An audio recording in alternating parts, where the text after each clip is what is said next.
వెళ్ళి శివ ప్రదక్షిణం చేసి మీరు ఏమీ చెప్పకండి. మీరు చెప్పగలిగినంతసేపు శివాలయం అరుగు మీద కూర్చుని శివ శివ శివ శివ శివ శివ ఇదొకటే. ఒక 42 రోజులు ఈ దరిద్రాన్ని మీ కష్టాలని అనుభవించి చూడండి అన్నారు.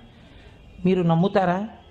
ఆ వ్యక్తి నా దగ్గరికి వచ్చి నా జీవితంలో ఆశించని రీతిలో నా జీవితానికి ఒక కొత్త మలుపు తిరిగిందండి, నేను వరంగల్ వెళ్ళిపోతున్నాను, నేను సెటిల్ అయిపోతున్నానని చెప్పాడు. ఆ వ్యక్తే నాకు ఈ మధ్యనే మళ్ళీ ఫోన్ చేసి, కోటేశ్వరారు ఇప్పుడు నేను ఎంత ఆనందంగా ఉన్నాను అనండి, ఒక్కసారి మీరు ఏమైనా వరంగల్ వస్తారేమిటండి ఉపన్యాసాలకి, మీ దర్శనానికి వద్దాం అనుకుంటున్నాను, నేను కూడా కాకినాడ అన్నాడు.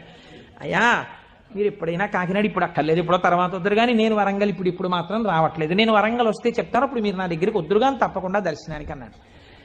కళ్యాణి అందులో అంటారే ఏతి జీవంతిమానందో నరం వర్ష శతాదపి అంటుంది సుందరకాండ. 100 ఏళ్ళు బతికిన వాడు శుభాన్ని చూస్తాడు. అందుకే తొందరపడి ఏదో సమస్య ఉందని ఆత్మహత్యలు చేసేసుకుంటాం ఇలాంటి మాటలు